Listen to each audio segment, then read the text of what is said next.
executive editor of the magazine. It's just beautiful. And thank you both so much. Thank you for having us. Yeah, thank you so much for having us. And we'll have recipes and photos at hereandnow.org.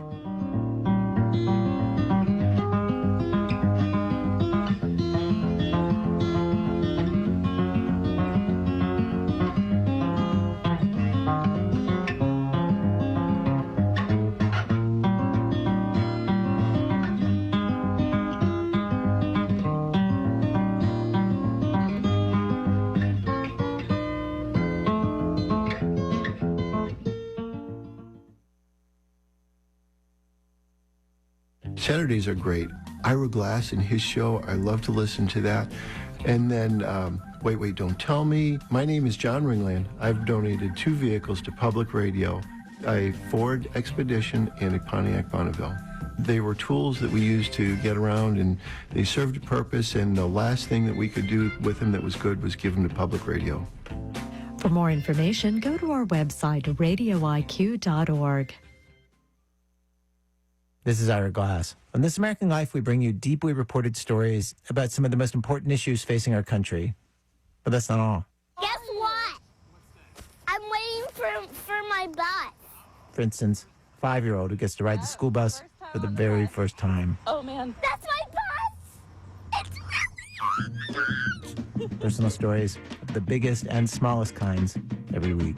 Monday evenings at 8 and Saturday afternoons at 3 on Radio IQ. Funding for Here and Now comes from the listeners of WBUR Boston and from MathWorks, creator of MATLAB and Simulink software for technical computing and model-based design. MathWorks, accelerating the pace of discovery in engineering and science. Learn more at mathworks.com. And Olin College of Engineering, where they care about living more sustainably, from developing climate-friendly building designs to using robotics and machine learning for sustainable farming technology. olin.edu.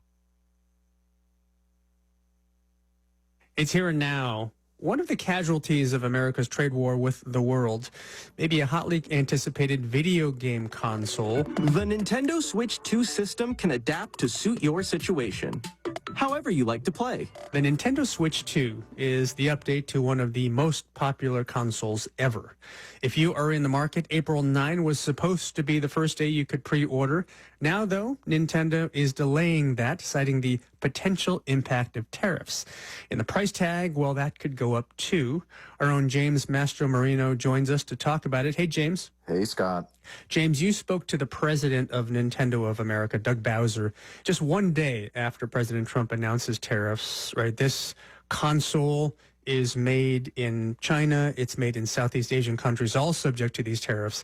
Did Bowser suggest the price for the American customer is going to go up? He did not rule it out. So he did say that the original $450 price tag, which was staggering for many observers, was based on Trump's earlier trade regime. Now, after the Liberation Day announcements, those numbers are likely to go up because, again, the Switch 2 is mostly manufactured in Southeast Asia. Places like Vietnam have been hit with incredibly high tariffs. And it's ironic because Nintendo had actually been moving more of their production to those countries rather than China, anticipating the trade war between the U.S. and China. So I asked him about the original price point and where prices could go. Those were made based on previous tariffs, and there was no impact from previous tariffs on that pricing, I should say. Much like every other company, I think, in the U.S. right now, we're in the process of actively assessing what the impact of the decisions may be, but we really have nothing further to announce in regards to pricing. How do you expect that to impact your business going forward, not just for the Switch 2, but for everything Nintendo of America sells? As I mentioned, we're just going to have to actively assess what that impact may be. Things may change in the days ahead, so we're just watching and trying to understand what that impact might be and what actions we might have to take. So actively assessing, is executive speak for really trying to figure this out. And it could mean that the Nintendo Switch 2, already an expensive console, could get as expensive as around $600. We just don't know. Yeah.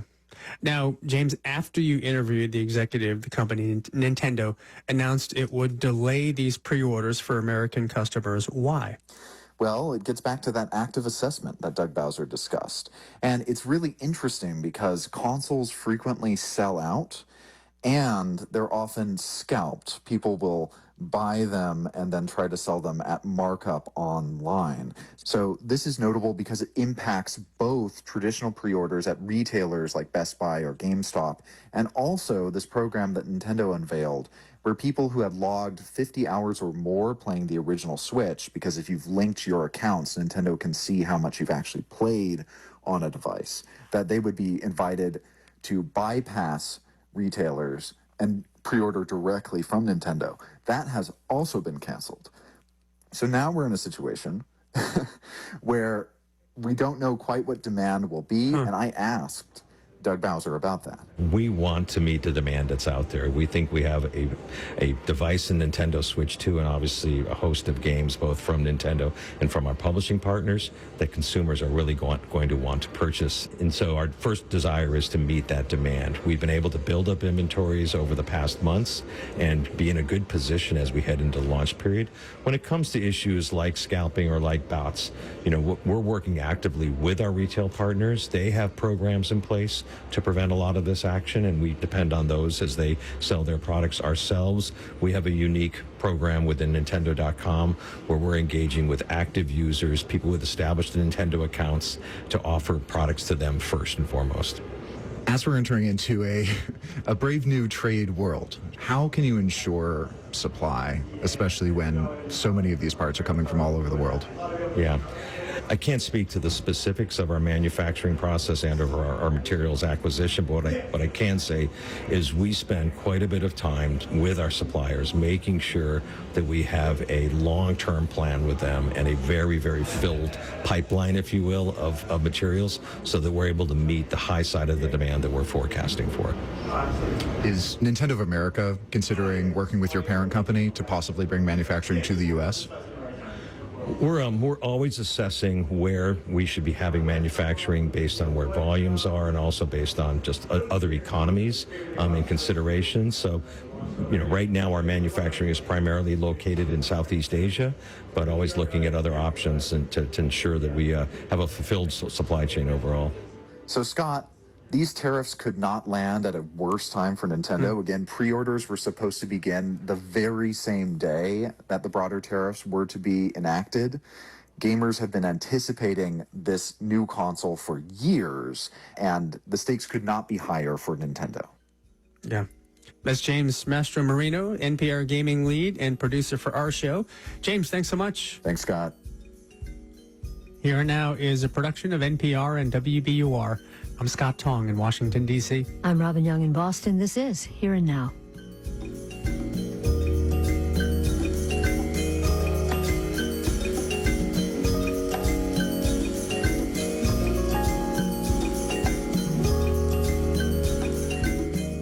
Funding for Here and Now comes from the Mehrotra Institute for Business, Markets, and Society, hosting the Is Business Broken podcast, featuring conversations with academics, industry leaders, and politicians. More at ibms.bu.edu.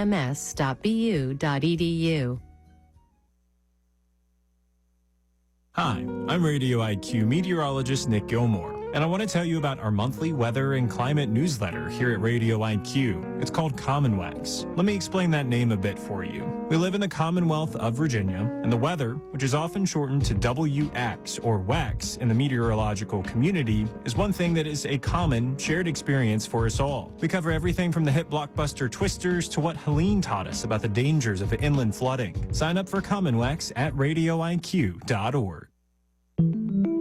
These law firms are agreeing to these deals when they know that there's no legal basis for any threatened executive order. And by capitulating, they're aiding, this existential threat against the profession, the independence of the judiciary. I'm Michael Barbaro. That's Today on the Daily from the New York Times. Every weekday at 6:30 on Radio IQ. You're listening to Radio IQ on WVTF Roanoke, WRIQ Charles City Richmond, WVTU Charlottesville, WVTW Charlottesville, WVTR Marion, WISE FM Wise, WQIQ Spotsylvania, WIUR Lexington, WEHC Emory, HD3 of WURV Richmond, and on 92.5 Richmond and 94.9 Fredericksburg. Radio IQ, a listener-supported community service of Virginia Tech, on your smart speaker and online at radioiq.org. Funding for Here and Now comes from MathWorks, creator of MATLAB and Simulink software, accelerating the pace of engineering and science. Learn more at Math.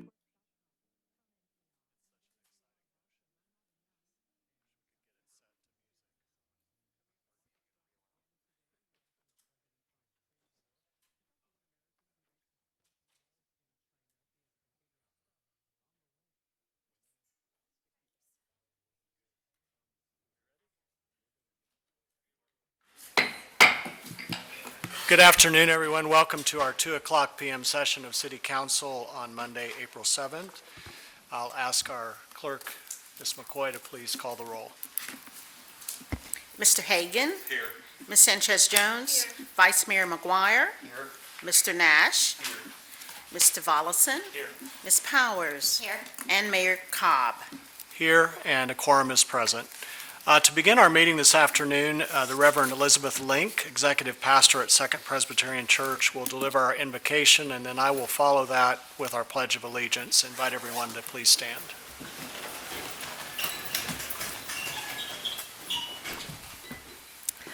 Please pray with me. Holy One, we come before you today with hearts full of gratitude for the opportunity to serve and lead in this city. We ask for your divine guidance and wisdom to be upon each member of this city council. Help them make decisions that are fair, just, and in the best interest of all our citizens. Grant us the strength to work together in unity, even in the face of challenges. May our hearts remain open to one another, and may we always seek to lift up our community with compassion, understanding, and respect. Lord, we pray that you grant us discernment to address the needs of the most vulnerable among us, and wisdom to prioritize what is right over what is easy. Let every decision we make reflect your love, mercy, and grace. Bless our city with peace, prosperity, and harmony. Let our efforts today pave the way for a brighter, more equitable future for all who call this place home. Amen. I pledge allegiance to the flag of the United States of America and to the republic for which it stands, one nation under God, indivisible, with liberty and justice for all. Thank you, Reverend Link.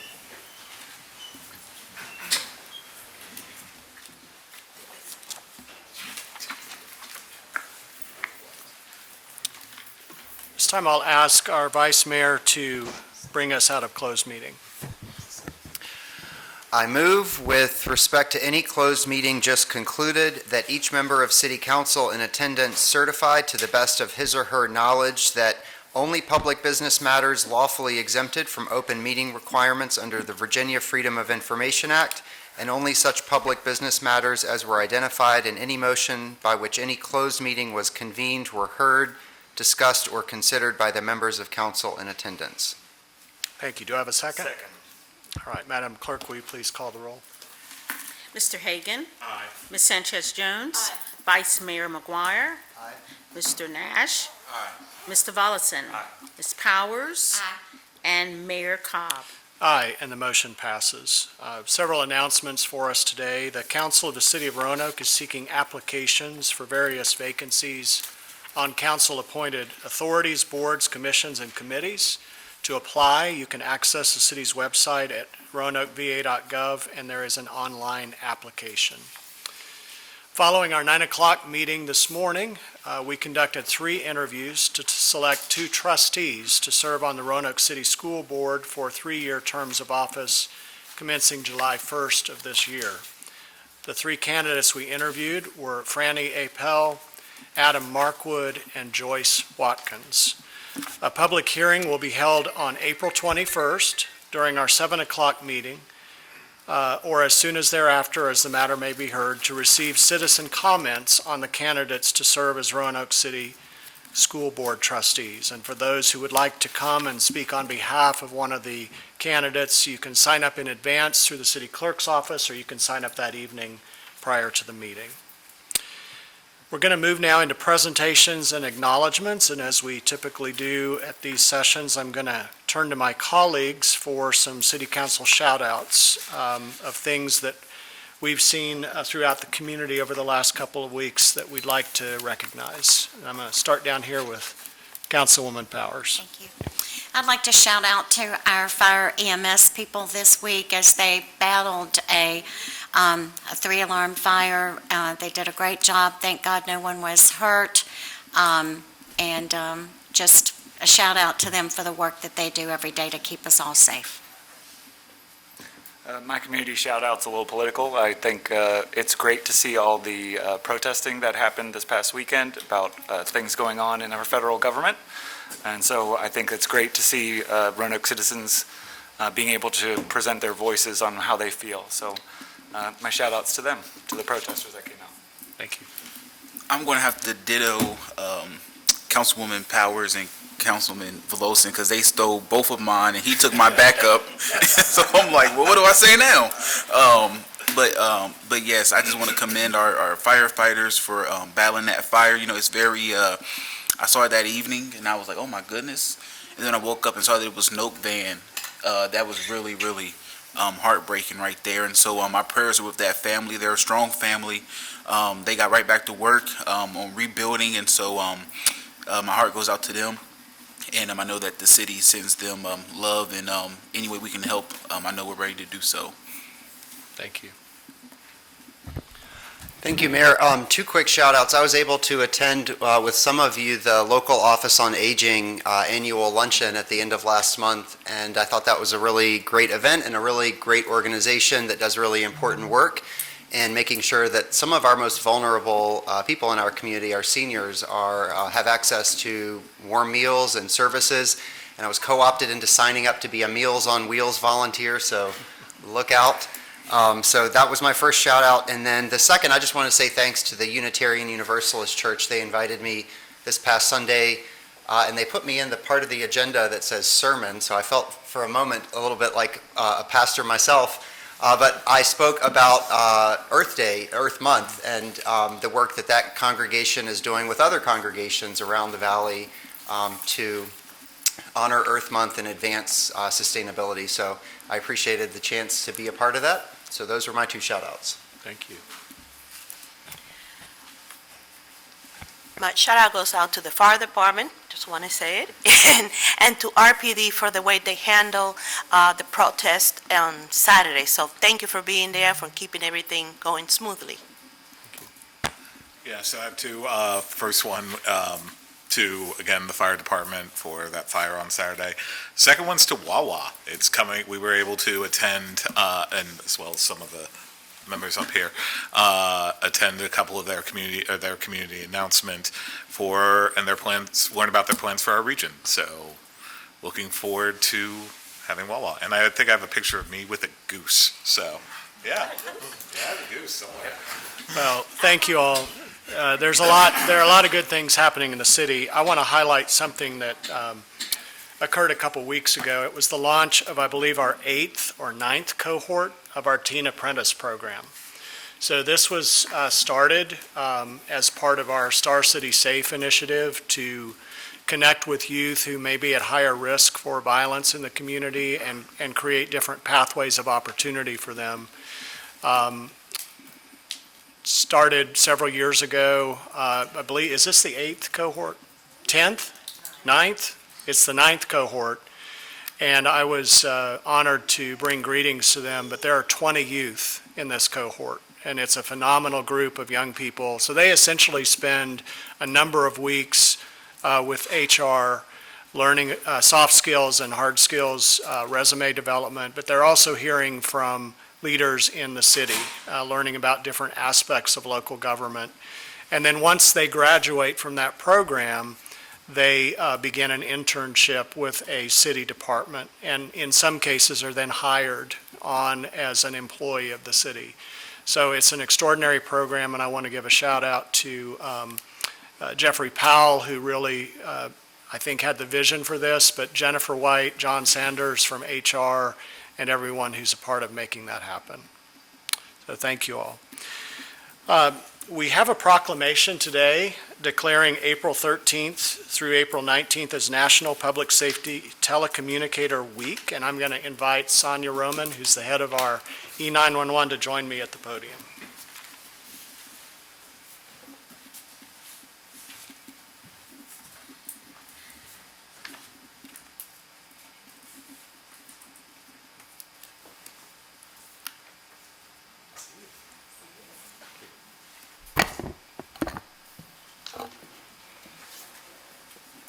Oh, this is a two-pager.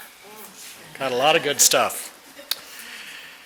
Whereas emergencies can happen at any moment, requiring swift and coordinated responses from law enforcement, fire, and emergency medical services. Whereas the safety and well-being of our community depend on the rapid, accurate, and professional response of public safety telecommunicators, who serve as the lifeline between those in crisis and the partner public safety agencies they serve alongside. Whereas public safety telecommunicators are the unseen heroes of emergency response, providing critical instructions, gathering vital information, and ensuring that field responders arrive prepared and informed. Whereas these dedicated professionals play an essential role in officer, firefighting, and EMS provider safety, offering real-time updates, tracking their locations, and delivering crucial intelligence in high-risk situations. Whereas public safety telecommunicators are the first to recognize life-threatening medical emergencies, providing immediate guidance, such as CPR instructions, that can mean the difference between life and death before EMS arrives. Whereas their expertise and commitment contribute to the swift apprehension of criminals, the suppression of fires, and the successful treatment of patients in need.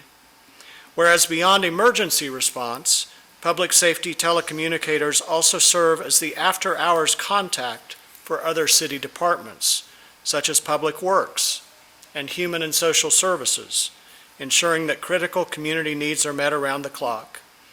And whereas over the past year, our public safety telecommunicators at the City of Roanoke 911 have demonstrated unwavering professionalism, resilience, and compassion in handling hundreds of thousands of emergency and non-emergency calls, providing comfort to those in distress, and ensuring the safety and well-being of our community.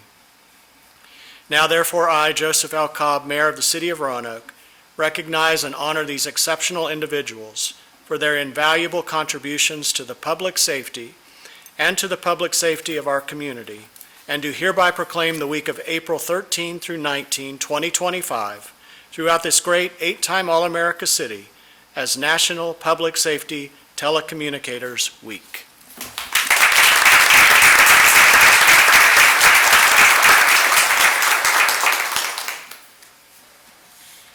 If I may, just take a few moments. I don't come before you often, so just would like to share with you something very brief. Good afternoon, first of all, Mayor Cobb. Thank you, Vice Mayor McGuire, members of City Council, and City Manager, Ms. Turner. On behalf of the entire 911 team, we want to thank the City Council for recognizing National Public Safety Telecommunicator Week and honoring the work we do with this proclamation. Next week serves as a powerful reminder of the critical role 911 professionals play in public safety. Our telecommunicators are the first voice to help during some of the most difficult moments in people's lives.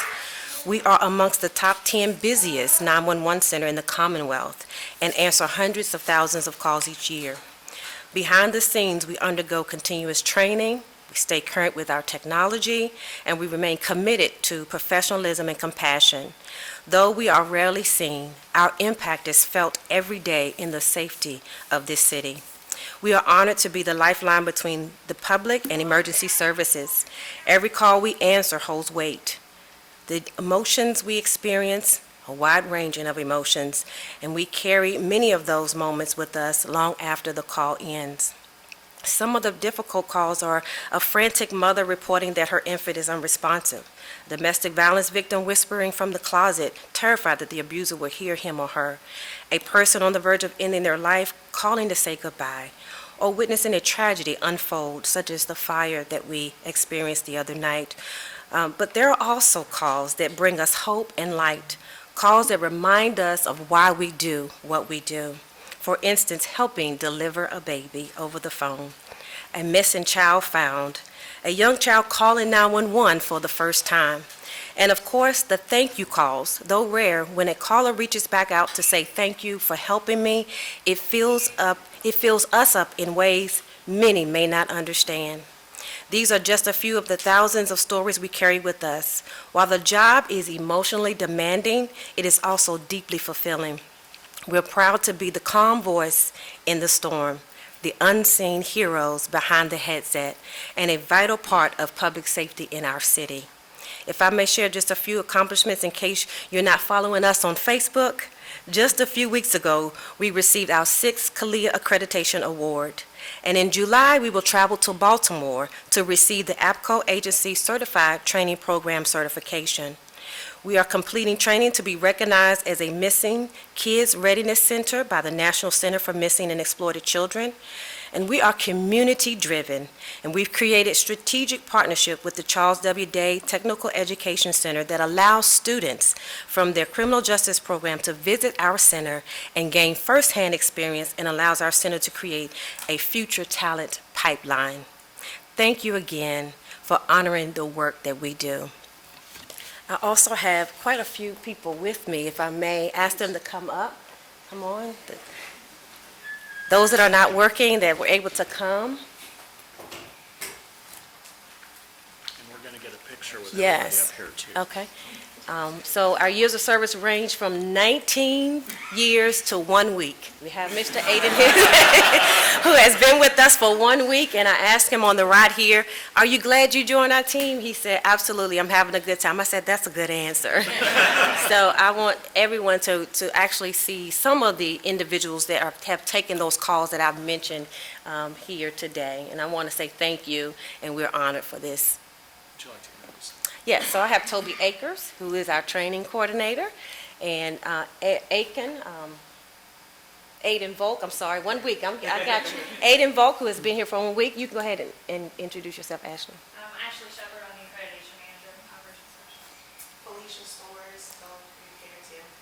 Emily Thompson, telecommunicator to as well. Control Charter, communication supervisor. Brandon Oliveras, acting assistant coordinator.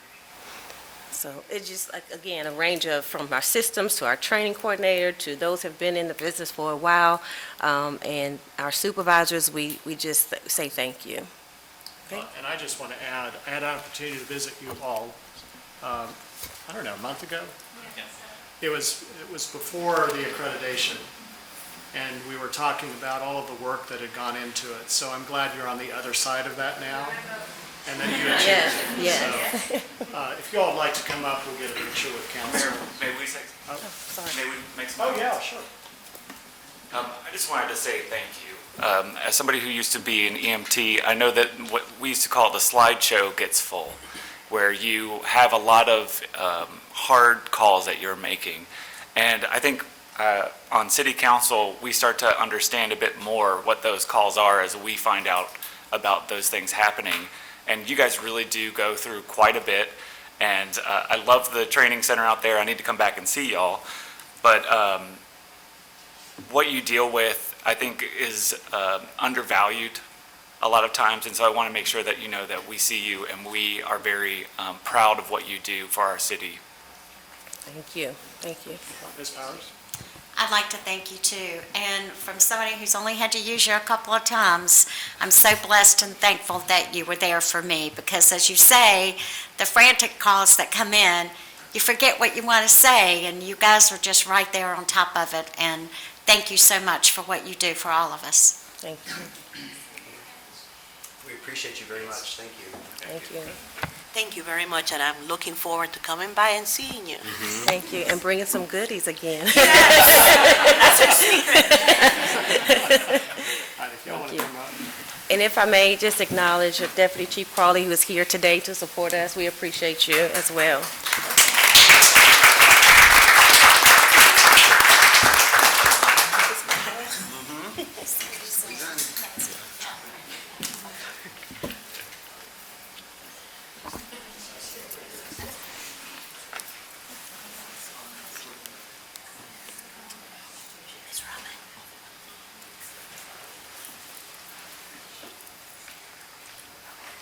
Vice Mayor McGuire, if I can get you to go one way or the other. You're good there. All right. One more. Thank you, guys.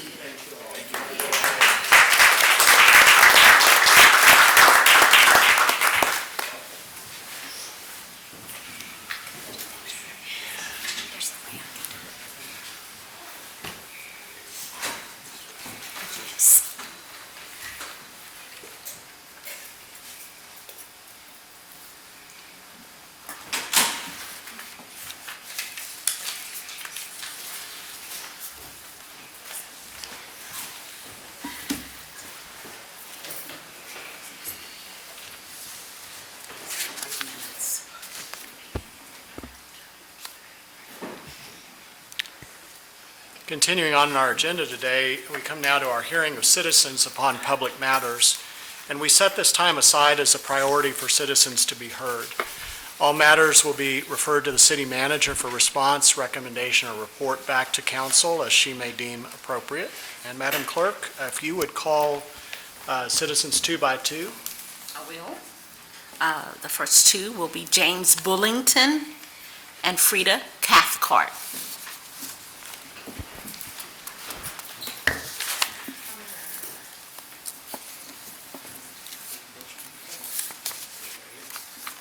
Yeah, Matt, come on.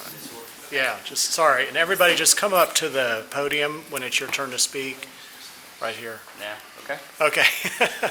And if you want to pull that mic up, Matt. Sure. There you go. And then there's a timer right there. Everybody has 3 minutes. 3 minutes? Do I need to hit the button, or No. you do it for me? She'll Fantastic. take care of it. Yeah, thanks for the reminder. Welcome, Mr. Outstanding. Bullington. Good to see you.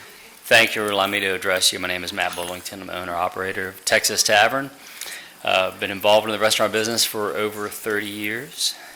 We've seen a lot of the ups and downs of the Roanoke Valley, and that we've been there for 95 years. Of course, I'm here to talk to you about the proposed increase in the meals tax.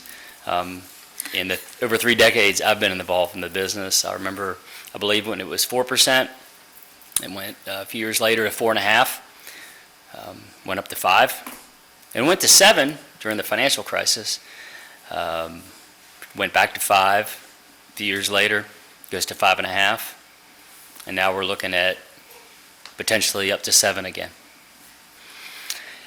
It feels like every time that the city gets in a financial crisis, they come to our industry to fill the shortfall. I understand that there are natures about how municipalities can raise money, and it becomes sometimes the easiest and the only thing to do. I realize that is a reality. But we already collect 100% as an industry more consumption tax than any other retailer. So if you're selling a dress, we're already collecting 100% more consumption tax, sales plus meals, than that person. I don't have any problem with people that sell dresses, but yeah, that's the reality of when you're in the restaurant business. You're going to be taxed that much more. Pandemic, as everyone is aware, threw our world upside down, and I can't think of an industry that it did such more than the restaurant business. And a lot of businesses are still getting back on their feet. There was so much dislocation, so many things that were just thrown upside down, to where we all have our own individual stories, but it was a challenging time, to say the least, for sure. Industry is just starting to get back up on its feet. We do not need more cost increases. And this is what that is. It's a percent and a half increase where we can't raise our prices because they've already been raised for us, and that money's going to the city. That's the reality of it. People like to think that it's just out-of-town people that are coming and paying it, but 70 to 75% of all money that's spent at local restaurants, this is a national data, is spent by local people. Consumption taxes inherently are regressive, so people who are of less means are going to pay a higher tax rate. It's just the way consumption taxes work. People like to think that it's just the affluent out-of-towners that are coming and spending money at the expensive restaurants, but there are a lot of times where I've got a mom on the go that comes by and gets something very quick to eat because she's got a number of other places to go eat. Makes it that much more expensive for them to eat out. So, Ed, it looks like I'm out of time. I apologize. You can go ahead and finish. I'm going to keep going. What I want to ask of you respectfully is that on behalf of the restaurant industry in Roanoke City and restaurant workers in Roanoke City, that we find another path. We try to find another way of getting through this budget impasse, this budget challenge, without increasing the meals tax. That's my respectful request to all the members of City Council, and I appreciate your time. Thank you, Mr. Bullington. Appreciate it. Thank you. Welcome, Ms. Cathcart. Hi. So, the last time I was here, I informed you all that I was suffering from Lyme disease. I'm doing a lot better on my journey. I'm about 3 months in. I'm feeling a whole lot better than I did before, but I've been told it's like a 9 to 12 month journey. And in order to continue doing well, it's really important for me to avoid stress, trauma, and things with my diet, taking care of myself. So I just wanted to let you know how I felt when I got a text message from one of my friends from Northern Virginia who sent me a link to a video. It was a viral video that showed a young black man being tackled by a police officer, and a mother filming it and screaming, "Don't choke my son." I recognized her voice. It was my friend and fellow club member, BJ Lark. I am here today representing, as the president, the GFWC Star Women's Club, of which BJ Lark is a member. I don't even know what my blood pressure was when I realized what I was seeing and what was happening.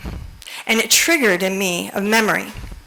We're coming up on the 5-year anniversary of when the Roanoke police fired pepper balls on peaceful protesters. I was there covering it that day at the beginning and that evening as a legal observer. And the behavior of our Roanoke Police Department at that time was unexcusable. I couldn't believe what I was seeing happening in this city. And I couldn't believe what I saw in that video that just came around. And I know there's an investigation going. I got to say, the city's response was better than it was 5 years ago, but not up to the bar of where we are right now. And I don't approve of the scrubbing of diversity, equity, and inclusion from the city. I understand people have to do hard things during hard times, but this is the time to step up and say who we are. Are we really a welcoming city? Are we behaving that way? Because I know the good people of Roanoke, and I know that some of the behavior that has been happening here does not represent who we are. And I'm going to call it out. And I'm going to stand up. And you all know how persistent and tenacious I am. And this is me not being well. I'm not in 100% health right now. You guys have like 6 to 9 months. And then I'll be back full force with my friends. I would highly recommend doing something of acknowledgement this May, the 5th anniversary, to say, we're sorry that people were hurt, peaceful protesters were hurt. And I would encourage the city to create an emergency protest plan similar to Pittsburgh's. I brought it to you before, so that people can get an emergency permit faster than 30 days. It's not constitutional. And can we please try and be constitutional? I'm going to leave you this magazine. When I was in South Carolina, recently I got to visit with my good friend, Reverend Leo Woodbury, who started the Justice First movement. I've sent you before the online version. This is the paper version. This is the article that was published in it that I wrote, Updates on Environmental Justice Issues in Southwest Virginia, that focused on Roanoke, Virginia. And I hope you all read it, and I'll send you all the link. I know some of you are new to council and aren't aware of these issues, so I wanted to bring them to your attention, and I appreciate your time here today. Thank you.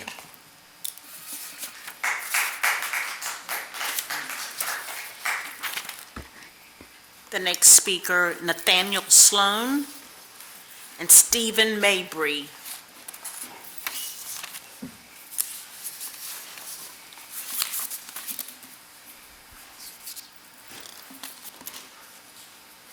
Welcome, Mr. Sloan.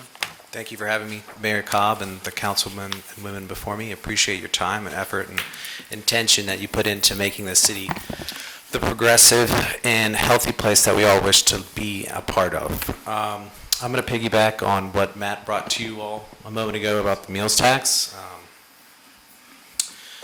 As an industry, we're upset. We're exhausted, we're tired, we're broke, and there's not much more we can do. And to think that we are a source of tax revenue for a city that is progressive and has a lot of opportunity and a lot of ways that we could maybe manage our funds a little bit more efficiently, it seems like an opportunity to change and be progressive and be the people that we all want to be. As Matt said, this ripple effect affects a lot of families across the city. Families that need to grab and go food quickly, feed a family after basketball practice, on their way to school, in between their third and fourth shift or whatever they're working. This doesn't just affect guests at our individual restaurants, this affects all families across the area. So I'm standing here before you because of that. This isn't just as a restaurateur, this is as a community member, this is as a citizen, this is an entrepreneur that works 80 hours a week doing what I do. So the math is there. We're an essential workforce, we're an essential business. We are a human right of food. Food is a right. Everyone deserves to eat, and I know 1% doesn't seem like a lot, but it adds up. The money adds up, the checks add up, it all adds up. COVID killed us, we're trying to survive. Please, just kind of help us out, you know? Let's figure out ways to cut the fat. We do it every day. We pivot, we get lean, we cut staff, we cut hours. Maybe it's time for the city to do the same. Thank you. Thank you.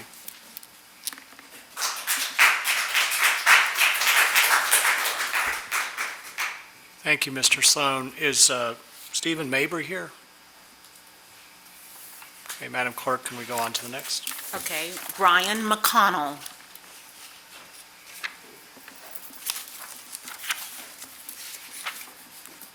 Welcome, Mr. McConnell.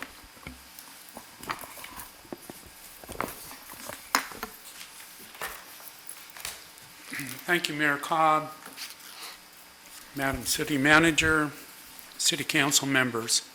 I'm pleased once again for this opportunity to appear before you in announcing the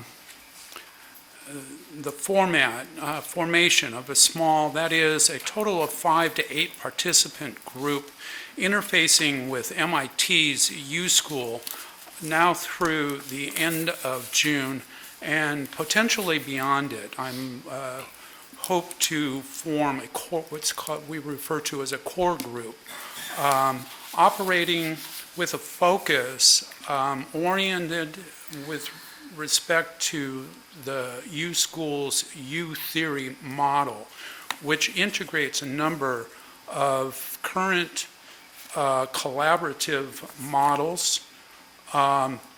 The focus of the group would be that of governance and local governance in particular. That's a pretty broad orientation to, quite frankly, alternative design with pretty well-informed appreciation for both development and evolution. So we're literally global, local to global perspective, and a core group that could mobilize the resources that are available to us through MIT, kind of in collaboration with local city resources, which, you know, there's no cost to the city along those lines. So I'm hoping that the group would be comprised of astute, collaborative learners with a penchant for civic change and impact. As I say, we're starting at this point. I'm inviting contact with me personally through Facebook, LinkedIn, and personal email. The group will be in operation between now and June 26, meeting on Thursdays between 10 and 12 p.m. I look forward to just utilizing social media and collaborating. We're going to be very collaborative. That's we need unity, and we need clear-headed unity at this point. It's not us against them, it's just us. Okay, thank you. Thank you, Mr. McConnell. Appreciate your work on that. All right. Is that it? That's it. Okay. Well, thank you all for speaking today. Did anybody else sign up that we didn't get your name called? Okay. We will move on then to our next item in the agenda, which is the consent agenda. And all matters listed under the consent agenda are considered to be routine by members of council and will be enacted by one motion. There will be no separate discussion of the items. However, if discussion is desired, the item will be removed from the consent agenda and considered separately. I'll entertain a motion and second for approval of the consent agenda. So moved. Second. Thank you. Madam Clerk, will you please call the roll? Mr. Hagan? Aye. Ms. Sanchez Jones? Aye. Vice Mayor McGuire? Aye. Mr. Nash? Aye. Mr. Volleson? Aye. Ms. Powers? Aye. And Mayor Cobb. Aye, and motion passes. There are no public hearings this afternoon, so we'll move on to petitions and communications. First is acceptance and appropriation of fiscal year 25 Burn JAG grant for the Roanoke Sheriff's Ordinance. There is one measure, an ordinance, and I'll entertain a motion and a second. Move the ordinance. Second. Madam Clerk, will you please read the title paragraph? Yes. An ordinance authorizing the acceptance of the FY25 Edward Byrne Memorial Justice Assistance Grant made to the Sheriff's Office for the City of Roanoke by the Department of Criminal Justice Services of the Commonwealth of Virginia, appropriating 2024 through 2025 grant funds, authorizing the city manager or designee to execute any necessary documents necessary to accept such grant, and dispensing with the second reading of this ordinance by title. Ms. Turner, do you have anything to add to this? No. Okay. Welcome. Would you like to say anything? Yes, sir. Good afternoon, Mr. Mayor, members of council. March 21st, the Sheriff's Office was awarded $48,750 in grant funding through the Edward Byrne Memorial Justice Assistance Grant. There is a 25% cash match for this grant, which will be covered by existing Sheriff's Office funds. This instance of the Byrne grant, because the Byrne grant's been around since 1986, was made available only to Sheriff's offices not considered the lead law enforcement agency in their jurisdiction. And these funds will go to support purchase of supplies and equipment to support the law enforcement endeavors of the Sheriff's Office. Thank you. Any discussion or questions by council? All right. Madam Clerk, will you please call the roll? Mr. Hagan? Aye. Ms. Sanchez Jones? Aye. Vice Mayor McGuire? Aye. Mr. Nash? Aye. Mr. Volleson? Aye. Ms. Powers? Aye. And Mayor Cobb. Aye, and the ordinance passes. Thank you for your time today. Item number 2 is the presentation of the Greater Williamson Road Area Business Association State of the Road Report. And we are glad to welcome today the Executive Director of the organization, Ms. Valerie Brown. Welcome. I had a run-in with a serrated knife and a bagel yesterday, and I didn't win, for sure. Mr. Mayor, members of City Council, everyone, good afternoon, and thank you for allowing me to share with you our report on one of my favorite topics, all things Williamson Road. The first question that I'm always asked is, why is Williamson Road so important? The simple answer is because, as the heart of Roanoke, as the conduit that connects the city with the county, as a thriving and vital commercial, business, and residential area, Williamson Road is essential for a strong and healthy region. Williamson Road, at more than 10 miles end-to-end, is a roadway that is meant to help attract tourists, businesses, jobs, and investments. Our goal is to collaborate with organizations that include businesses, property owners, government agencies, civic and cultural organizations, and the greater community at large. Together, our goal is to implement plans and programs that will strengthen the economic vitality of our road. By championing public safety and fostering business growth, GRABA and its stakeholders are driving the continued revitalization of Williamson Road, making it a thriving destination for all. We take great pride in our reputation as the region's premier networking association, offering members unparalleled connections, visibility, and support. And with this report, I'm happy to share with you some of our current areas of focus.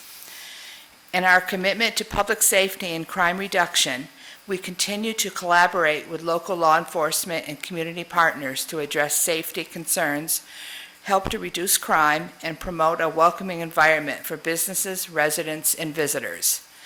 During this past year, we conducted a walkabout on part of Williamson Road with the Roanoke City Police Chief and a large contingent of officers and local interested area residents. We had almost 60 people in attendance. With the purpose of the walk being to strengthen the businesses' trust in the police department, while at the same time making the businesses aware of what the police department can offer as well as what GRABA can offer, I'm happy to say that the walk was a huge success. For instance, a business that recently had been robbed but was afraid to report the theft for fear of retaliation had a good conversation with the officers, with the result being better ways to protect their property, as well as having a comfortableness in what to do in the future. These are baby steps, but they're steps nonetheless. Another walk is planned for this coming year, and we're also planning one to do one on the county end of Williamson Road as well. GRABA also works closely with the Roanoke City Transportation Office, VDOT, and the U.S. Department of Transportation under the broad umbrella Thriving Communities and under the local umbrella Envision Williamson Road. This project has been to ultimately craft, design, and orchestrate a strong transportation plan that will make Williamson Road safer, easier to travel, and much more inviting in every way that is possible. Our goal with this project is to present a recommendation for funding on the state and federal levels that will be accepted, funded, and in due time make our road what the community wants and needs. As part of this goal, the Greater Williamson Road Area Business Association has received a strong start to its facade grant program. As part of the Envision Williamson Road project and funded by the Department of Transportation, we received a small grant to provide financial assistance for various local area projects. Normally, when DOT is involved in doing neighborhood studies, they provide some funding for events like block parties to help get the neighborhood enthused about coming road updates. But as Williamson Road does not really lend itself much to neighborhood block parties, and we as a nonprofit are beginning facade grant work, DOT agreed to help fund some facade grants through us. We began this project in March with a press release asking property owners to submit applications for their property to be considered for exterior painting to help refresh the storefronts, or public art to enhance visual appeal, and/or landscaping projects to create a more welcoming environment. I'm happy to report that we've had many more than the number of applicants apply for this grant, so we're really excited about it. And so we have made this phase one, which concludes on May 31st, which is a U.S. Department of Transportation date. But I do want to share with you the property owners who have reached out to us for consideration in phase one. They are property owners we don't usually hear from.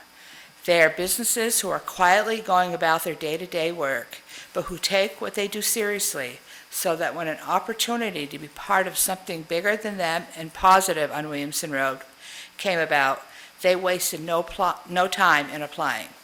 I'm happy to share that the 5 properties who are taking part in phase one are Minute Muffler, Porter's Automotive, American Motel, A&E Auto Salon, and the how do I want to say this, the infamous Richie Freeze.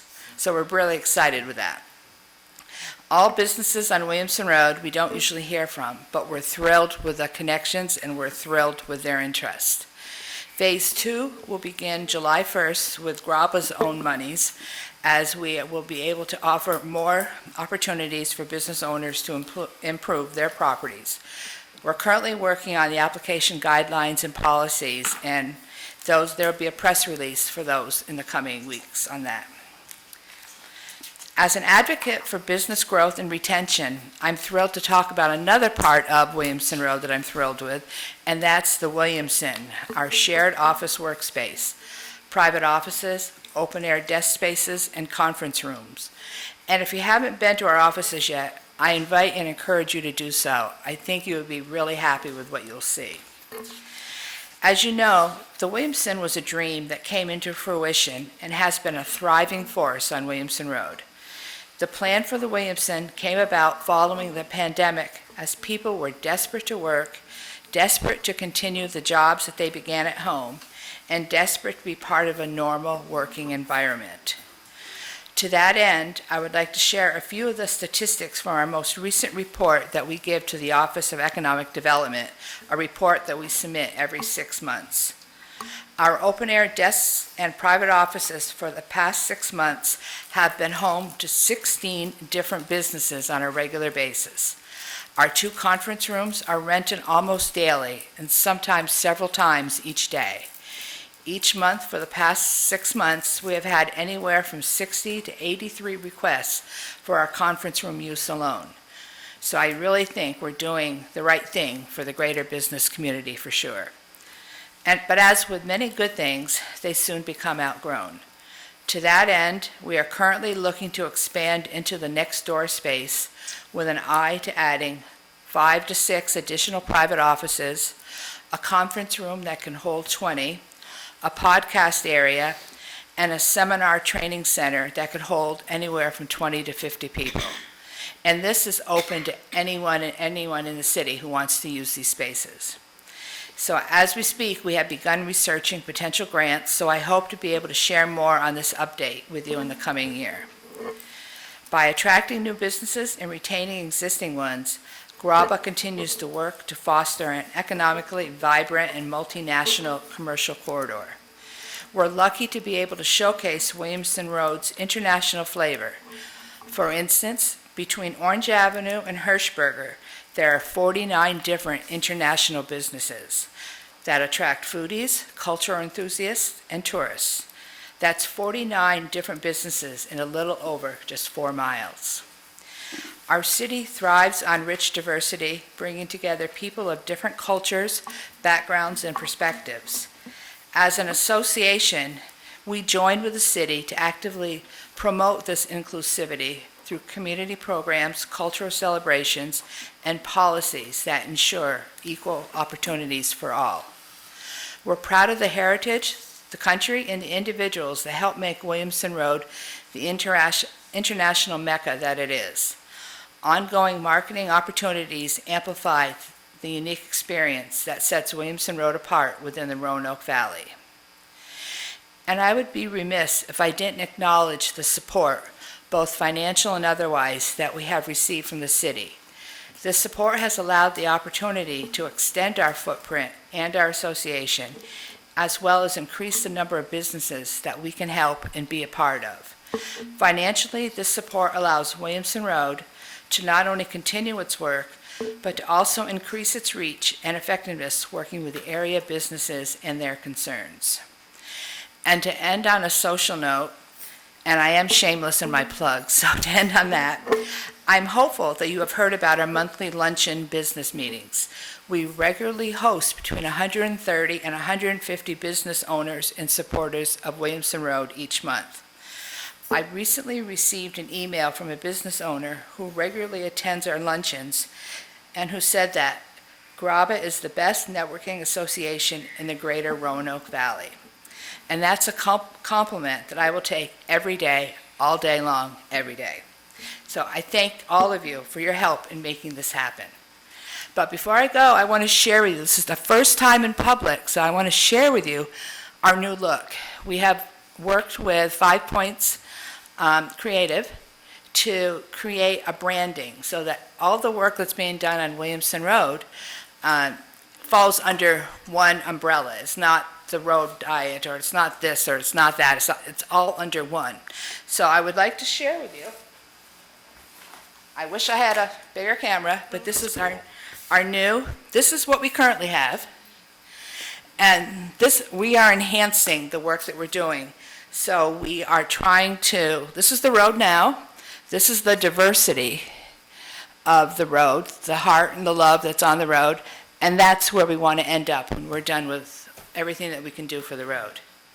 So you were the first ones to see this. Thank you. Around so everybody can see it back there. That's a little bit back there. And since I always have a dream, my dream is to find somewhere, somehow, a digital sign for the road so that when you walk by, this will be up there, but the word heart will change into various languages that are on the road. Nice. Thank you very much. Thank you. Any questions or comments, Ms. Powers? Mrs. Brown, I first of all want to thank you, because when I was in the Treasury office, when I sent the tax bills out with the district tax, I used to get a lot of calls, people asking me, what is this for? Why is this on my bill? But I have to say, with your education, when you came to the city, with what you've brought to educate those businesses and those people getting that tax, you made my life so much easier because I didn't get all those phone calls. So thank you for your vision, and thank you for what you and your team does, because it has paid off. Thank you so much. Okay. Anybody else? Okay. Mr. Hagan? So thank you for coming. I have a question about the Transportation and Vision Williamson Road. When do you all expect to make the recommendation to the state and local, state and federal level government? We still have a ways to go, and I Okay. believe that Ross Campbell's going to be speaking in a few weeks on that. But we still have to go through a part of testing it all out. So for 6 months, probably beginning in the summertime, we're going to have a draft of what the road could look like. And then once that happens, then we bring everybody back together, including the people who live in the area and travel the road all the time, and then they will give us their feedback, and then we'll put that together, and that's when we start with grant monies, hopefully. All right, thank you. So it's a while. Yes. Thank you. Any other questions? Thank you so much for being here today. We appreciate it. Thank you so much for the opportunity.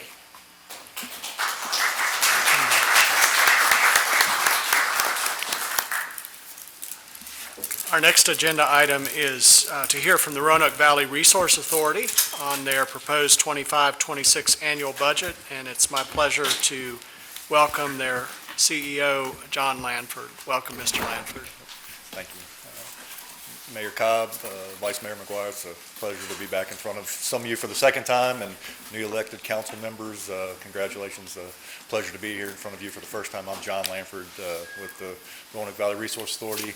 Have been there approximately 16 months now and have enjoyed every second of it, and it was a pleasure to meet Ms. Turner today as well. I've heard nothing but great things, and we share a mutual friend and some folks and chatted about that. So I'd like to give you a little bit of an update on activities at the Resource Authority and then dive into the budget. What I'd like to do first is recognize the two representatives the city has on our board of directors. We have a 9-member board of directors. Mr. Jeffrey Powell, who was mentioned earlier, and Mr. Mike McAvoy represent the city on our board of directors. We had the opportunity to participate in the internship program this year. It's a great experience. It's the first year we've had that opportunity. Look forward to continuing that. We have a young gentleman, Markel Scott, who has been great for our organization. He's helping us digitize all of our engineering plans as well. So it's a great program, and we appreciate the opportunity to participate in it and what it does for youth in the region as well. I have Jeremy Garrett, Director of Operations, with me on technical services, and Brad Brewer, our budget director as well. Last year I was here, I told you a little bit about a project we have ongoing at Smith Gap, where we are converting the methane gas, which has historically been wasted, burned off to the environment.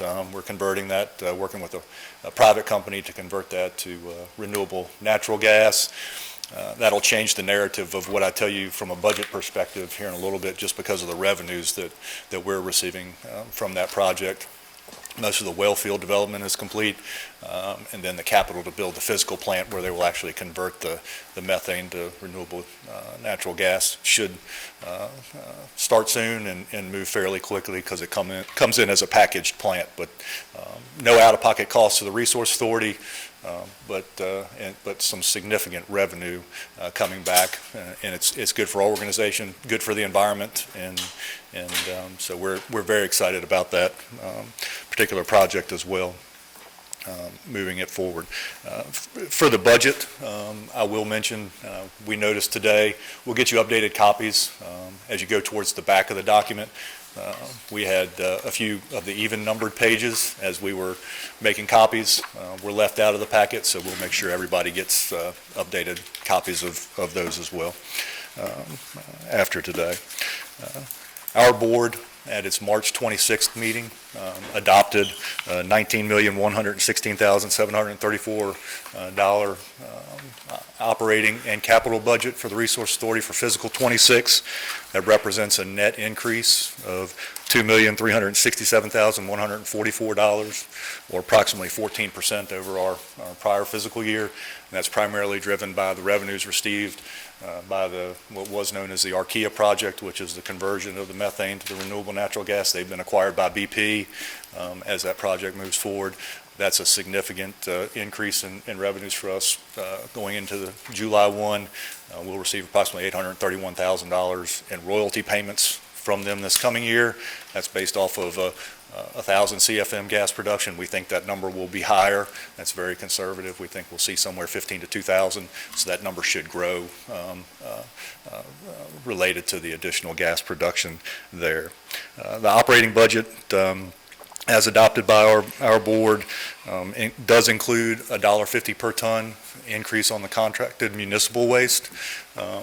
For the members, that's a 2.7% rate increase. What that equates to across the member jurisdictions for City of Roanoke, Roanoke County, Vinton, and Salem. For the City of Roanoke, it's a $64,850 increase annually. For Roanoke County, it nets a net actual deficit for us, $62,700, Vinton $4,355, and Salem $23,850.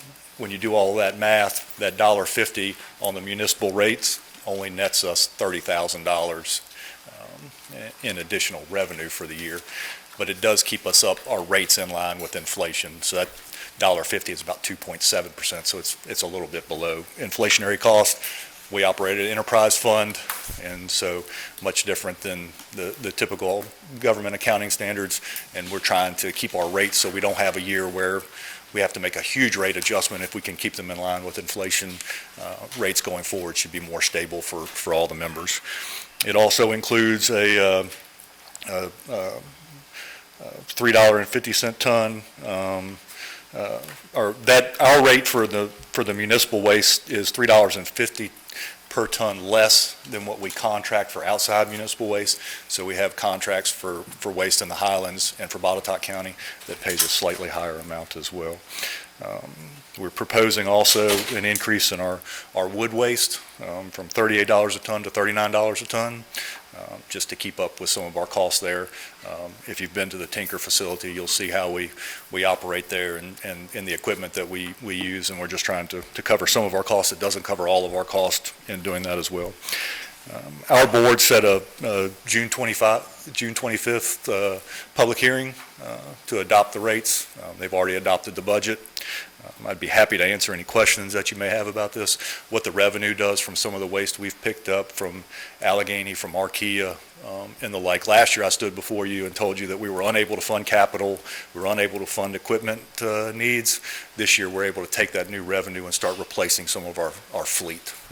I'd be happy to answer any questions you may have. Otherwise, would ask that you adopt the budget so we can continue forward. We'll be at Roanoke County tomorrow, Salem and Vinton next week. Thank you, Mr. Lanford. Before we move to the resolution, are there any questions that anybody has?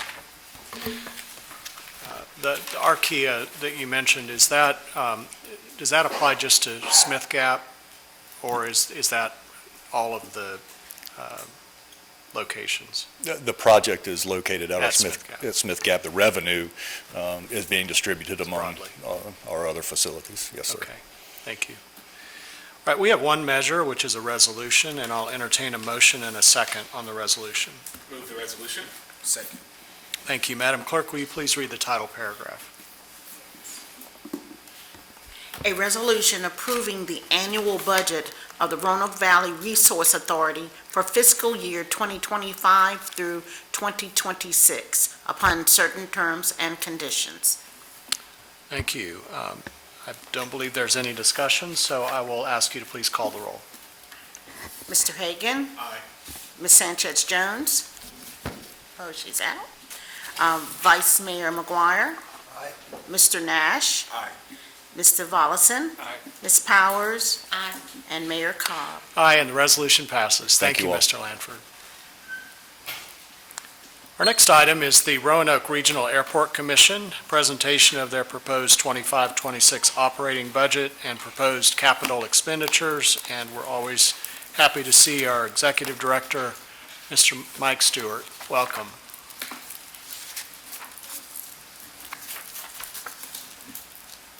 Thank you, Mayor Cobb, Vice Mayor McGuire, members of council, old and new. Good to see everybody again. Mr. Turner.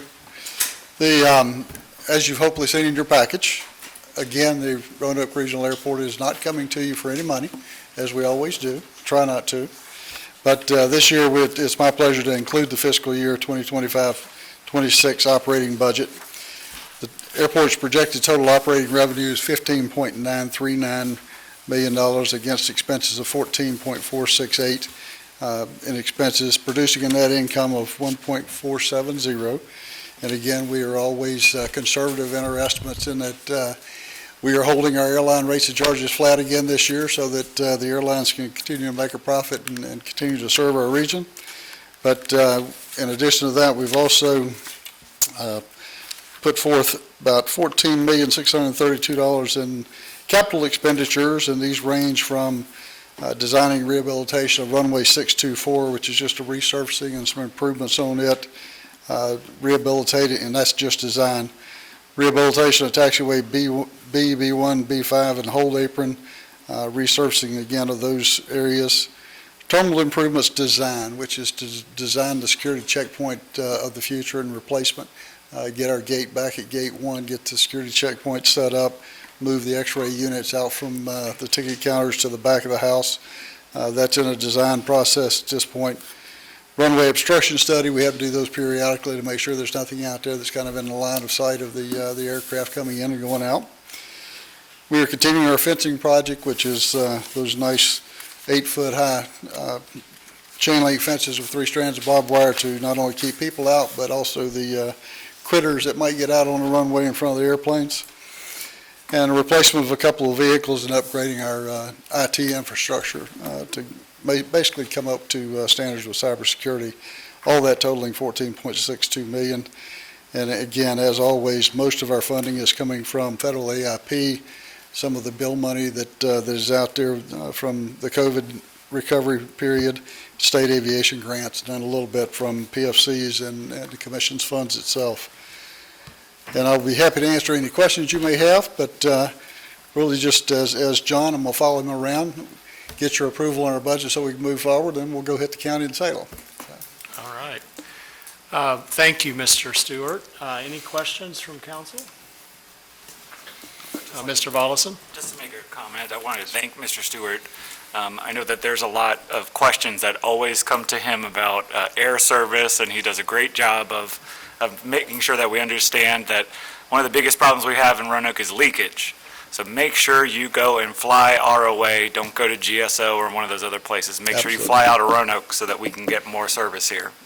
And thank you for all you do to make sure that our airport is up and running. Thank you. Yes. Well, and for those who haven't been out recently, I know you've done a lot of significant work on all of the parking areas. Is that reached completion? That is supposed to be finished in June, and it's probably the biggest, well, I won't say what I was going to say, the biggest project in the world that should have been done during the pandemic when the parking lot was empty, but we're getting it done. Well, I think you've managed it pretty well. All right, we do have a resolution regarding the budget. Resolution. Second. Thank you. Madam Clerk, will you please read the title paragraph? Yes. A resolution approving the Roanoke Regional Airport Commission's 2025 through 2026 proposed operating and capital budget upon certain terms and conditions. And I'll have you go ahead and call the roll. Mr. Hagan? Aye. Ms. Sanchez Jones? Aye. Vice Mayor McGuire? Aye. Mr. Nash? Aye. Mr. Volleson? Aye. Ms. Powers? Aye. And Mayor Cobb. Aye, and the resolution passes. Thank you all very much. Move on to item 7, which is the reports of city officers and the city manager. And I'll call on our city manager, Ms. Turner, to introduce our briefing. Thank you, Mr. Mayor. Mayor, Vice Mayor, and members of City Council, the city's Finance Director, Mrs. Lindsay, will be presenting the budget and actual monthly report.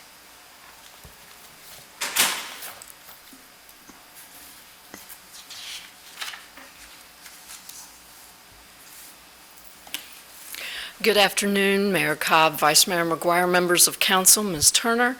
I want to give just a very brief shout out to our DOT folks who helped make this a little more presentable in chambers. At least I think it's a lot better, and it's to their credit, certainly not mine.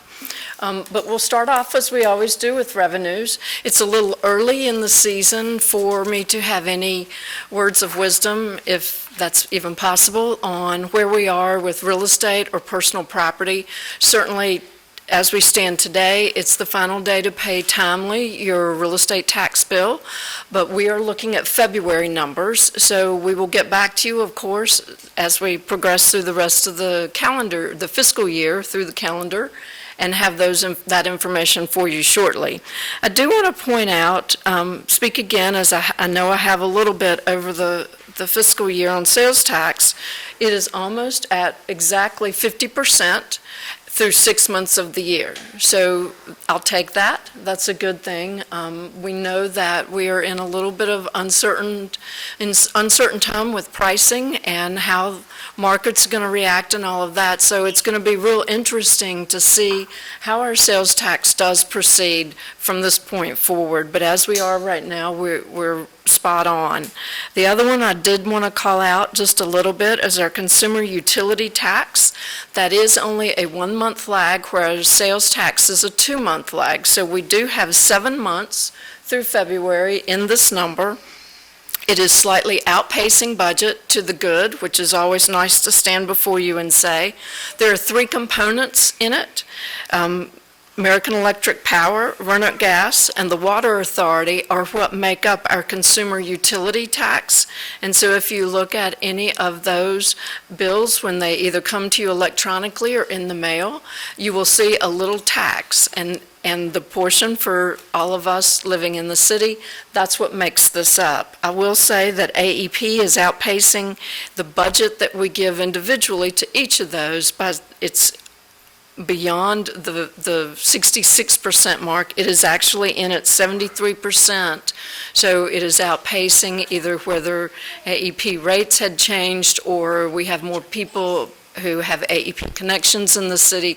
I don't have a way of knowing that, but we are certainly doing well on that budget line item. The last one that looks a little anemic, our franchise fees at 32%. It is early in April that we get about 25% of that all at one time. So instead of throughout the year, so of course these being February, we don't have that yet. Our biggest portion of the franchise fee is our telephone right-of-way use fee, and that's about 80% of the whole bucket, I guess you could say, and it is running slightly behind what you would want it to be at this point in the year, but we will continue monitoring that for certain. Down with the rest of our local revenues, there's nothing out of the ordinary or extremely special, so I do not have any particular matters to call to your attention today. And certainly anytime, please let me know through Ms. Turner any questions or any specific information you might like me to bring at the next opportunity. So over on our expenditure side, let's see if I can do this right. I did. We have our usual buckets, and they are, again, nothing extraordinary. We looked at judicial administration last time, so I'm not going to really hit on it. But I do want to show, as we continue to look at what makes up our different categories, this is general government. And so it does have a lot of different, I call them units or departments, that roll up into that one bucket. These are just all the different ones that we have. I will point out, I know part of the budget questions that we've answered for you spoke to getting an explanation on executive leadership.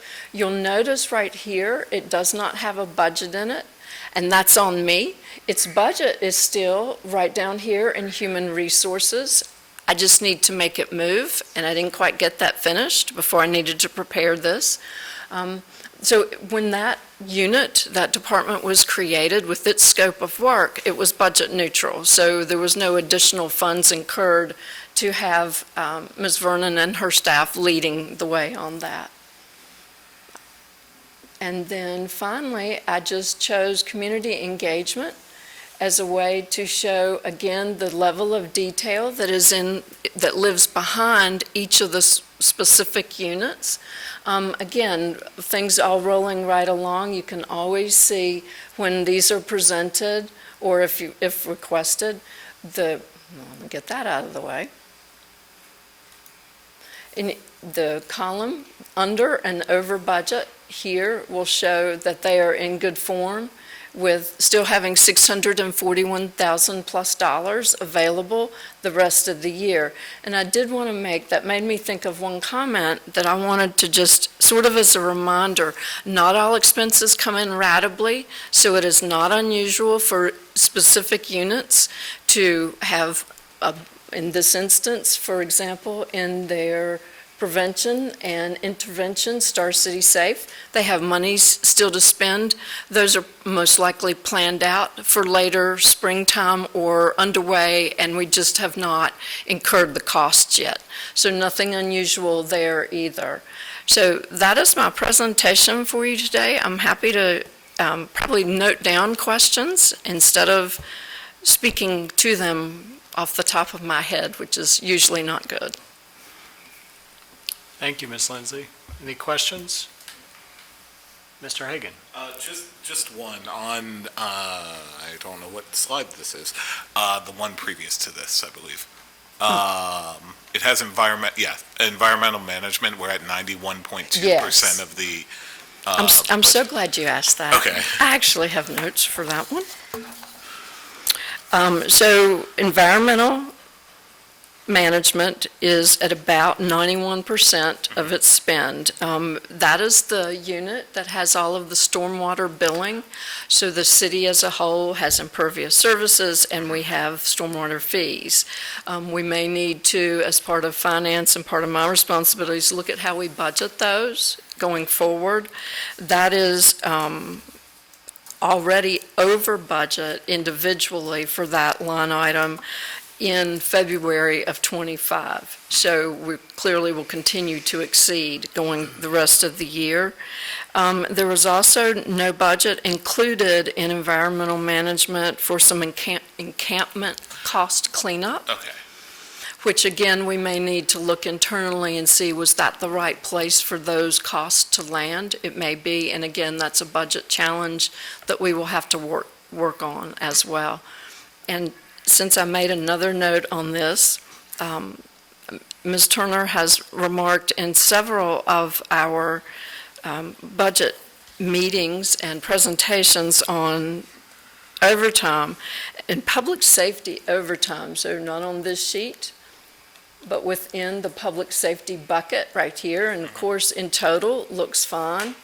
That's made up of fire, police, 911 that we celebrate this week, and sheriff for jail, animal control. Right now through the end of February, our overtime alone for that bucket is at $4.13 million, and the budget's 1.1. So, and that's just through February. So we are significantly we are running true to form. It's not a surprise, but it is absolutely one of the challenges that we will have with fiscal '25. Now I'm done, Mayor. Thank Thank you. you. Thank you. Any other questions? All right, thank you very much. Thank you. We have several items for action.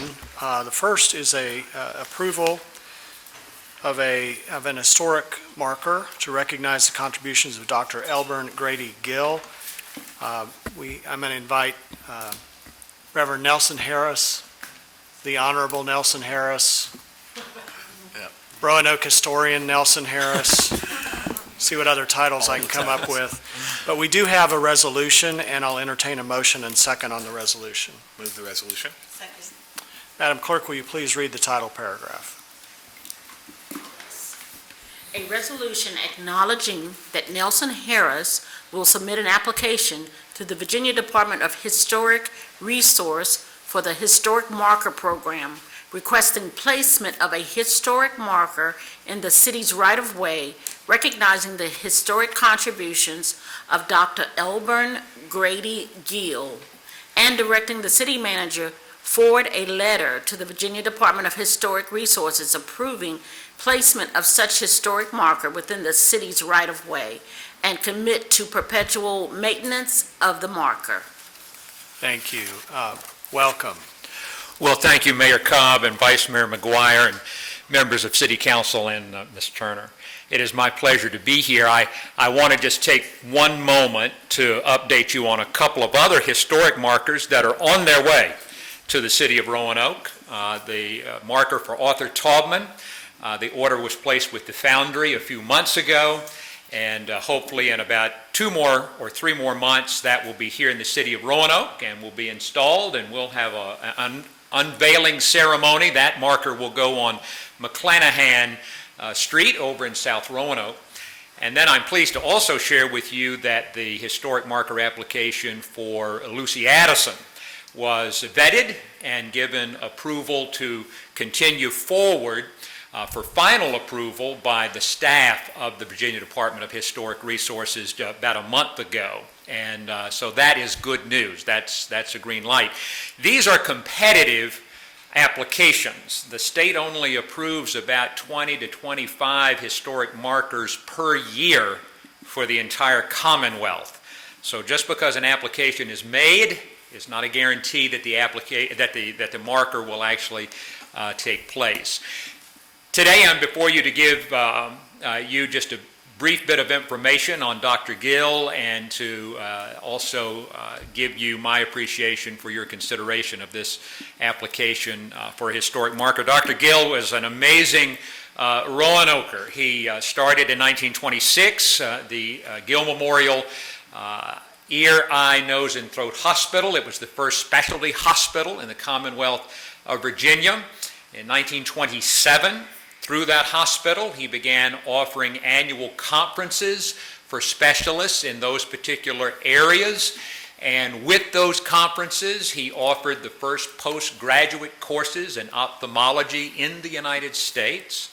The faculty was absolutely top tier. The Mayo brothers, who founded the Mayo Clinic, were on the faculty. Sir Alexander Fleming, who developed penicillin and a Nobel laureate, was on the faculty.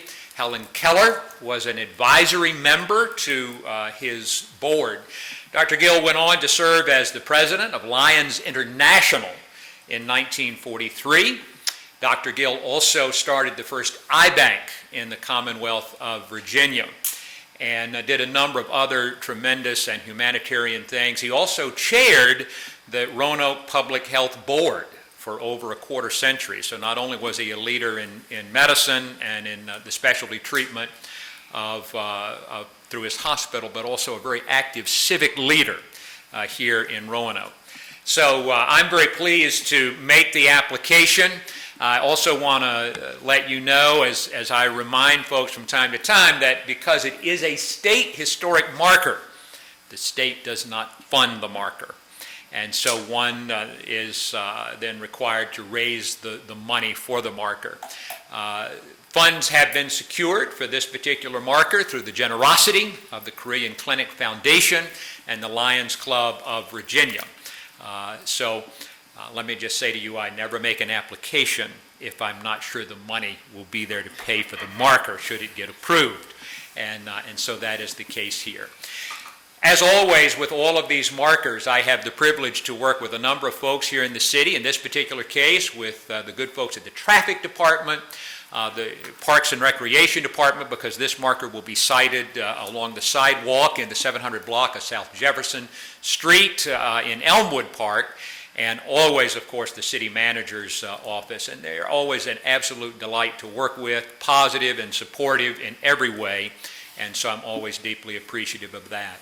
But what a privilege it is to do things such as this that help us celebrate, honor, and educate our citizens and the whole region really about the amazing history that we have here in the city of Roanoke. So I thank you, Mr. Mayor and members of council, for the opportunity to just speak to you for a few minutes today about the Dr. Gill marker that will be submitted later this month. Thank you. Thank you. And for those of you who may not know, the current building houses the RAMP Accelerator Program. So a lot of the researchers who are starting businesses actually get their starts there. So it's continuing. Yes, the original hospital, you're exactly right, Mr. Mayor, is at 709 South Jefferson Street, and the marker will go directly across the street from that. Thank you. Well, I want to thank you personally. I'm just thinking back over the last few years, and when you mentioned that only 20 to 25 of these are approved, the number that have been placed in Roanoke in the last few years is extraordinary. And I think a lot of that credit, I know you'll say this, it goes to the partners, it goes to the funders, but a lot of that credit goes to you for noticing these epic moments of our history and making sure that we recognize them. So I want to thank you personally for all of your efforts in helping us remember our history. Well, thank you. It's my pleasure. Thank you. Right, let's vote. Mr. Hagan. Aye. Ms. Sanchez Jones. Vice Mayor McGuire. Aye. Mr. Nash. Aye. Mr. Volleson. Aye. Ms. Powers. Mayor Cobb. Aye, and the resolution passes. Thank you. Our next item is the acceptance and appropriation of Energy Efficiency and Conservation Block Grant Program funds. There's one measure and ordinance. Move the ordinance. Second. Madam Clerk, will you please read the title paragraph? An ordinance authorizing the acceptance of the Energy Efficiency and Conservation Block Grant to the City of Roanoke from the bipartisan infrastructure law, authorizing the city manager or designee to execute any necessary documents necessary to accept such grant, appropriating the 2024 through 2025 grant fund appropriations, and dispensing with the second reading of this ordinance by title. Thank you. Ms. Turner, would you like to add anything to this? Just that, Mr. Mayor, that we're really excited about this grant, and we are hopeful to use it to purchase EV vehicles and landscaping maintenance equipment. Fantastic. Thank you. Any questions or discussion by council? All right, Madam Clerk, will you please call the roll? Mr. Hagan. Aye. Ms. Sanchez Jones. Vice Mayor McGuire. Aye. Mr. Nash. Aye.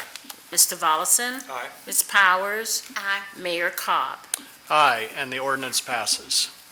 Item C is the adoption of tax year 2025 Personal Property Tax Relief Act percentage. There's one measure, a resolution. Move the resolution. Second. Madam Clerk, will you please read the title paragraph? A resolution setting the allocation percentage for personal property tax relief in the city of Roanoke for the 2025 tax year. All right, any discussion by council? Any? I was going to say, for the public, can someone speak to what this means and what it is? I was able to read and educate myself from the information provided to me, but I just want to make sure that the general public is receiving that information as well. Ms. Lindsay's going to help us with that. Thank you. Absolutely. So PPTRA, the personal property tax relief is provided by the state. And some years ago, and forgive me, I don't recall the year that the state stopped changing, and we have been locked at a set amount for, I think, since 2007. So the city of Roanoke receives from the Commonwealth $8.076 million. And what we as the city or any other locality do, we look at, here is our personal property levies and tax amounts. So for any vehicle that is valued at $1,000 or less, there's no tax. It's covered in full, so you're good to go. Anything from a value of $1,001 to $20,000, you get relief. And what we do with this rate, which for fiscal 26 will be 41.72%, we say, here's all of the qualifying tax assessments and how much can we apply, and so that we don't overspend the $8 million that we are awarded, but we don't want to underspend. So in any given year, we probably allow to everybody's tax bill that fit in that qualifying amount, some amount as relief, and that is printed on your tax bill. So that is sort of the nuts and bolts of it. We have a very large spreadsheet that I will not bring to our boards for you, but we calculate, the commissioner's office reviews, we review again, and we all sort of say, yes, this is the right amount to be applicable to the tax bills. Thank you. All right. You'll please call the roll. Mr. Hagan. Aye. Ms. Sanchez Jones. Vice Mayor McGuire. Aye. Mr. Nash. Aye. Mr. Volleson. Aye. Ms. Powers. And Mayor Cobb. Aye, and the resolution passes. Thank you. Now I'll invite our city manager, Ms. Turner, to share any comments. Thank you, Mr. Mayor. I have 5 comments today. The Departments of Parks and Recreation and Social Services are participating in the Pinwheels for Prevention campaign.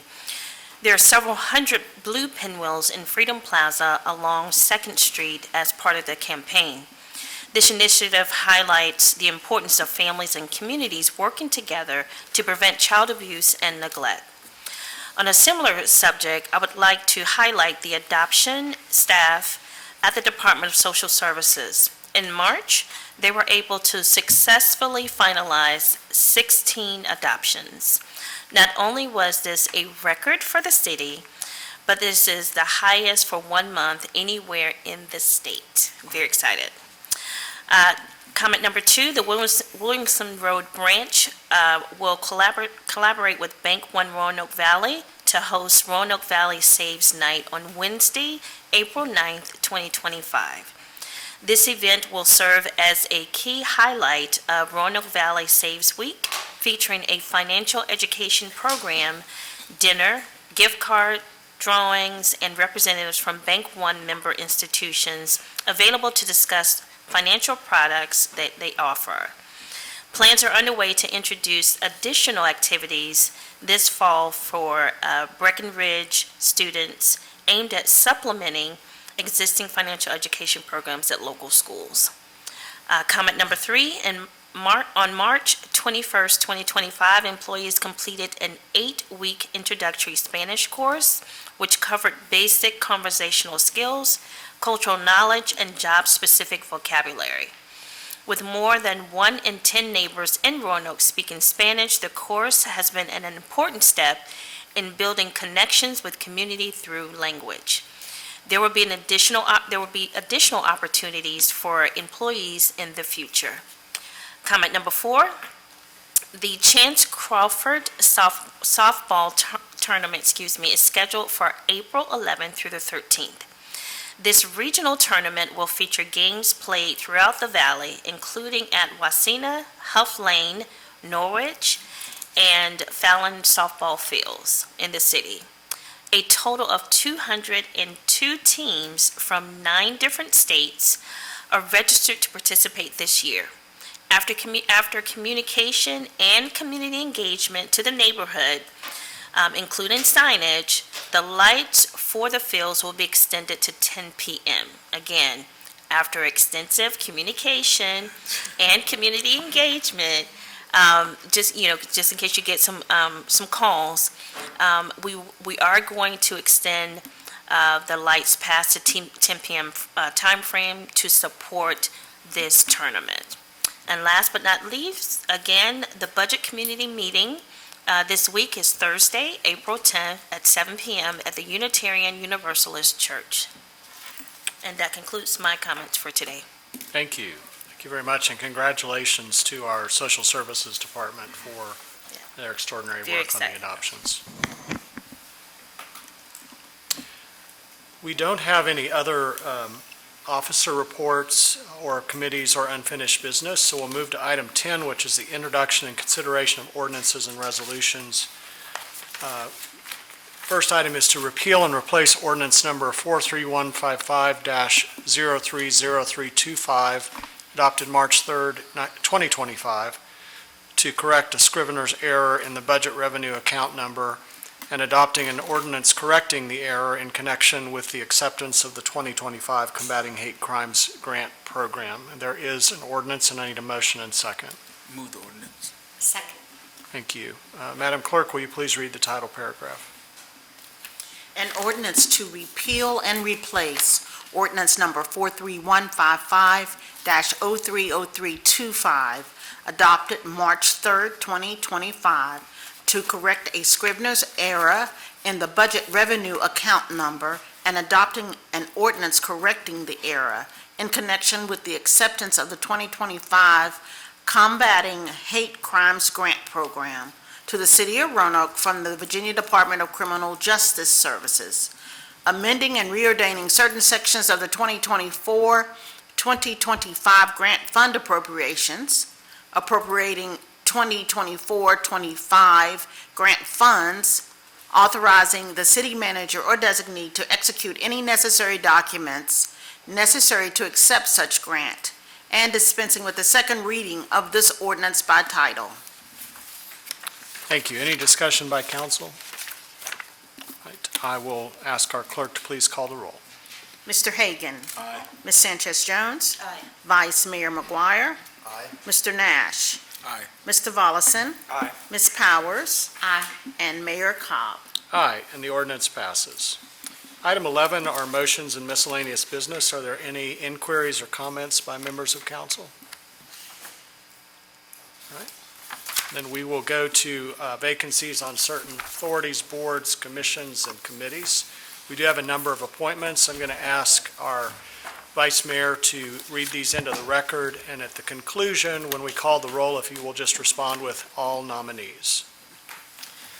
Okay, for the Court Community Corrections Program, Regional Community Criminal Justice Board, Deputy Chief Adam Puckett, noting that he needs a residency waiver, it was appointed for a 3-year term. To the Fair Housing Board, we are reappointing Ms. Shanita Bukhari, reappointing Ms. Amazetta Anderson, reappointing Mr. Garrett Brumfield, and reappointing Mr. Manuel Dotson. Those were all to the Fair Housing Board. To the Gun Violence Prevention Commission, noting that Valerie Keppel was appointed for a term on March 3rd, 2025, but needs a residency waiver.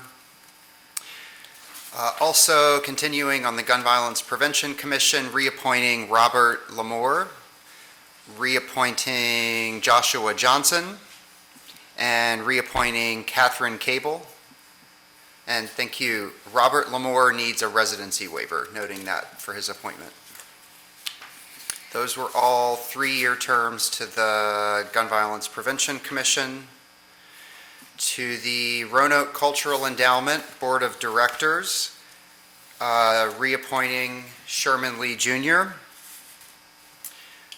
That's also a 3-year term of office. To the Roanoke Neighborhood Advocates, to fill the opening created by Mr. Niamki's vacancy, Ms. Nadira Wright, and Mr. David Parr.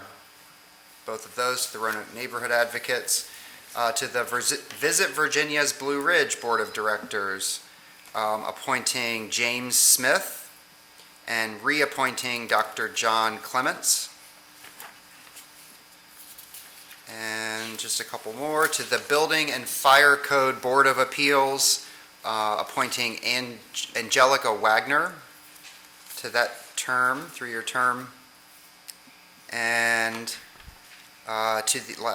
moving on to the Human Services Advisory Board, Jessica Prince has been appointed. And I think just one more. On the Roanoke Public Library Board, we appointed Isabel O'Hare. Mr. Vice Mayor? Yes, sir. Did I miss one? Yes. Mr. Jameson on the Parks and Rec Board?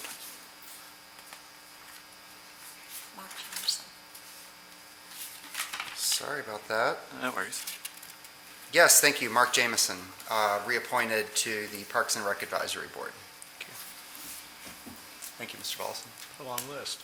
It was a long list. All right. Madam Clerk, if you'll please call the roll, and again, if you're in favor, just say all nominees. Mr. Hagan. All nominees. Ms. Sanchez Jones. All nominees. Vice Mayor McGuire. All nominees. Mr. Nash. All nominees. Mr. Volleson. All nominees. Ms. Powers. All nominees. And Mayor Cobb. All nominees. Thank you. And with there being no further business to come before the council this afternoon, we are adjourned. Hollywood export later that decade that things really changed. Iceberg, right ahead! Titanic was a massive hit in China and woke